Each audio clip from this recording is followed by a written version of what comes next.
तो ये video throne web series यानी कि सेल डिवाइन थ्रोन के एक स्पेशल टॉपिक है। इसके अंदर मैं आपको बताऊंगा हाउ यू यानी कि एस्टन ग्रिफिन के बारे में, कैसे वो अपने आप को इवॉल्व करके अपनी सारी मेमोरी के साथ अपनी पावर को हासिल करता है। और इसके साथ ही साथ डीमन एम्परर जब एस्टन ग्रिफिन यानी कि हाउ यू से लड़ता है तो आखिर उस लड़ाई में कौन बचता है और कौन जान से मारा जाता है। और इन सभी के अलावा मैं इसके अंदर ये भी बताऊंगा हाउ चिन को कब और कैसे पता चलता है कि डीमन एम्परर उसके ग्रैंडफादर हैं और तब के हालत कैसे होंगे। क्या रिश्ता जानने के बाद भी हाउ चिन डीमन एम्परर को खत्म करेगा या फिर उसका साथ देगा, तो आज की इस वीडियो में हम यही जानेंगे। तो इसीलिए वीडियो में लास्ट तक जरूर बने रहें। अगर आपको यह वीडियो पसंद आए तो वीडियो को लाइक करके चैनल को सब्सक्राइब कर लें। तो लेट्स स्टार्ट नाउ। जैसे कि आपको पता ही होगा हाउ यू ने अपने आप को अभी तक 3 बार इवॉल्व करवा लिया है। पहली बार तब जब हाउ चिन एक ऑक्शन हाउस के अंदर गया जहाँ पर काफी सारे ट्रेजर की नीलामी चल रही थी। तब वहाँ पर हाउ यू भी मौजूद होता है। हाउ यू एक मिस्टीरियस ट्रेजर को देखते ही वहाँ पर हाउ चिन के बॉडी से बाहर आ गया। अब हाउ यू को देखते ही हाउ चिन भी समझ चुका था कि ये ट्रेजर इसे पसंद आ गया है, जिस वजह से हाउ चिन उस ट्रेजर को परचेस करके हाउ यू को दे देता है। अब उस मिस्टीरियस ट्रेजर को खाकर हाउ यू ने अपनी पहली बार अपने आप को इवॉल्व किया था, जिसके दूसरी बार हाउ यू को अपने आप को इवॉल्व करवाने के लिए अपने दूसरे वर्ल्ड में जाना पड़ा, यानी कि अपने पहले वर्ल्ड में जहाँ पर वह सब कुछ तबाह कर रखा था। अब वो सभी कंकाल जिसे हाउ यू ने मारा था वो सभी काफी गुस्सा हो जाते हैं हाउ यू को देखकर और हाउ यू को इवॉल्व करवाने से रोकने की कोशिश करते हैं ताकि उसकी पूरी पावर ना मिल सके। उन्होंने भी समझ लिया कि उसकी मेमोरी और उसकी पावर पूरी तरह से जा चुकी है, इसीलिए वो सभी जब हाउ यू इवॉल्व करवा रहा था तभी वो सभी हमला कर देते हैं। अभी के समय हाउ यू अपने आप को इवॉल्व करवा रहा था, जिस वजह से उसने अपनी मदद के लिए वहाँ पर हाउ चिन को उस वर्ल्ड में बुला लिया ताकि वो अपने आप को इवॉल्व करवा सके। और होता भी कुछ ऐसा ही है। हाउ चिन ने अपनी जान की बाजी लगाकर उसे प्रोटेक्ट किया, जिस वजह से कुछ समय के अंदर हाउ यू ने अपने आप को इवॉल्व करवा कर हाउ चिन को वहाँ से लेकर निकल गया, जिस वजह से तो उन्हें काफी गुस्सा आ गया था। अब इसी इवॉल्व की वजह से उसके पास 3 सर आ चुके थे,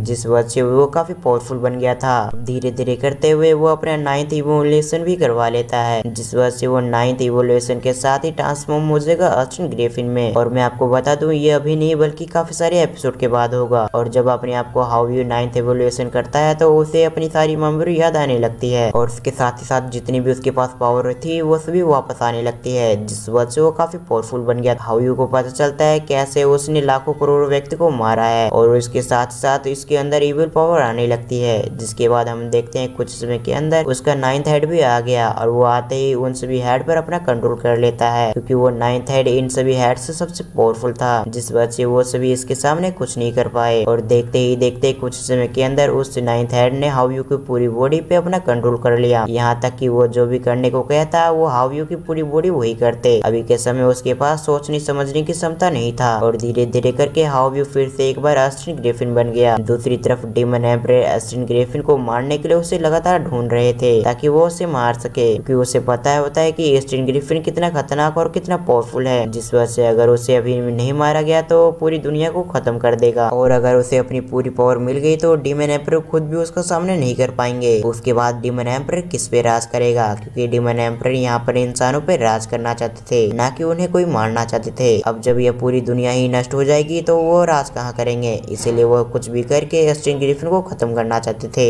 जिसके बाद ही वो मूव करके इंसानों को अपना गुलाम बनाएंगे ताकि वो उन सभी पे राज कर सके। अब उससे बाद में पता चलता है कि एस्टन ग्रिफिन शायद डीमन हंटिंग कैंप में मौजूद है, जिस वजह से डीमन एम्परर उसे लेने के लिए वहाँ पर आ गया। अब डीमन एम्परर को डीमन हंटिंग कैंप में देखकर सभी लोग हैरान हो गए थे। दूसरी तरफ डीमन एम्परर के आते ही सभी लोग अपने घुटनों पर आ गए, क्योंकि उसके आने भर से सभी पर इतनी ग्रेविटी प्रेशर आ रहा था कि उन्हें ना चाहते हुए भी अपने घुटनों पे आना पड़ा। अब ये देखते ही वहाँ पर डीमन हंटिंग कैंप के कैप्टन आ गए ताकि वो डीमन हंटिंग कैंप को बचा सके, लेकिन डीमन एम्परर को इसका कोई शौक नहीं था कि वो इन सभी से उलझे। वो चाहता था वो ये इन सभी को एक झटके में मार सकता था, लेकिन वो यहाँ पर शांतिपूर्वक उस बीस्ट को लेने के लिए आया था, यानी कि एस्टन ग्रिफिन को, जिस वजह से डीमन एम्परर साफ साफ उन्हें बताता है कि मैं यहाँ पर एक मैजिकल बीस्ट को ढूंढने के लिए आया हूँ, जिस वजह से अगर वो मिल गया तो मैं यहाँ से चला जाऊंगा। अब ये सुनते ही डीमन हंटिंग कैंप के कैप्टन को विश्वास नहीं होता, लेकिन वो कुछ नहीं कर सकते थे, जिस वजह से हम देखते हैं उन्होंने डीमन एम्परर को जाने की अनुमति दे दी। फिर demon emperor demon hunting camp के अंदर आकर सभी लोगों की बीस्ट को बाहर निकालने लगा ताकि वो वहाँ पर एस्टन ग्रिफिन को ढूंढ सके, लेकिन काफी ढूंढने के बाद भी एस्टन ग्रिफिन उससे नहीं मिला, जिस वजह से वो निराश हो गया था, क्योंकि डीमन एम्परर भले ही यहाँ पर बहुत ज्यादा ताकतवर हो, लेकिन हाउ यू को उसके रूप में कोई नहीं पहचान सकता था और ऊपर से हाउ यू ने अपने आप को काफी आसानी से हाइड कर रखा होता है, जिस वजह से डीमन एम्परर जब हाउ यू को देखता है तो उसे सब कुछ नॉर्मल ही दिखता है। अब धीरे धीरे करके ऐसे ही समय गुजरता रहा। अब नोवेल के हिसाब से कई सारे चैप्टर के बाद हम सीन पे आ जाते हैं जहाँ पर हाओचन के पास इतनी ताकत आ चुकी थी कि वो डीमन एम्पर को खत्म कर सके, जिस वजह से उन सभी में एक जबरदस्त बैटल स्टार्ट होती है। बैटल के दौरान काफी सारे डीमंस और इंसान मारे गए,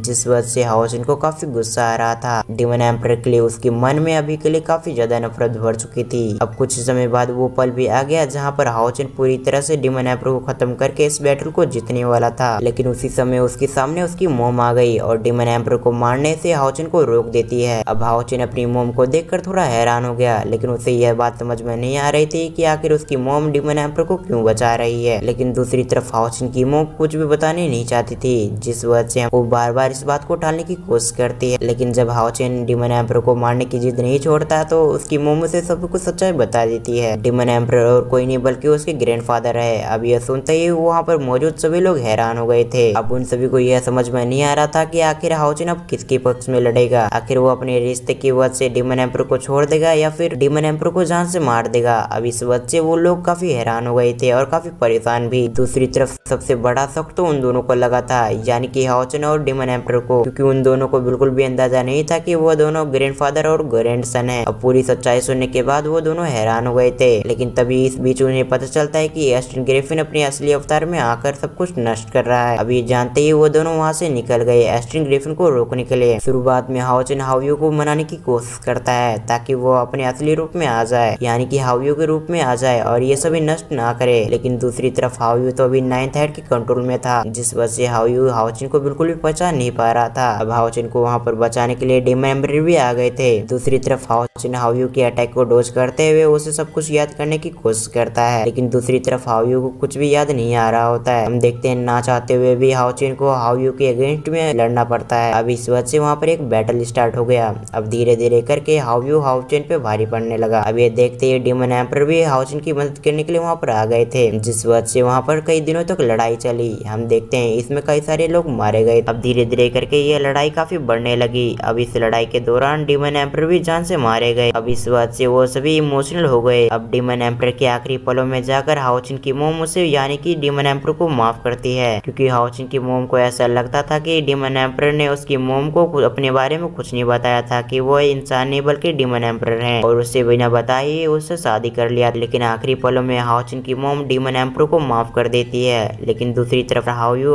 जो कि अभी तक पूरी तरह से एस्टन ग्रिफिन बन चुका था, वो इस वर्ल्ड को तबाह कर रहा होता है। अभी तक उसने काफी सारे लोगों को जान से मार दिया था। तो अब आपको पता चल ही गया होगा कि एस्टन ग्रिफिन ज्यादा ताकतवर है या फिर डीमन एम्पर। तो अब अगर आपको आगे की स्टोरी जाननी है तो आप इस वीडियो के नीचे कमेंट बॉक्स में पार्ट 3 लिख सकते हैं, ताकि मैं इसके आगे की स्टोरी कंटिन्यू कर सकूं। अब अगर आपने पिछला पार्ट जैसे इस वीडियो पे भी रिस्पॉन्स दिया तो मैं इसका नेक्स्ट पार्ट बहुत जल्दी लाऊंगा। अगर आपने यानी कि पार्ट 1 नहीं देखा तो जाकर देख सकते हो, लिंक डिस्क्रिप्शन में सबसे टॉप पे मिल जाएगा। अगर आपको यह एक्सप्लेनेशन अच्छा लगा तो वीडियो को लाइक करके चैनल को सब्सक्राइब कर लें और साथ ही साथ बेल आइकन को भी प्रेस कर दें। तो मैं मिलता हूँ किसी और वीडियो में, जब तक के लिए थैंक्स फॉर वॉचिंग।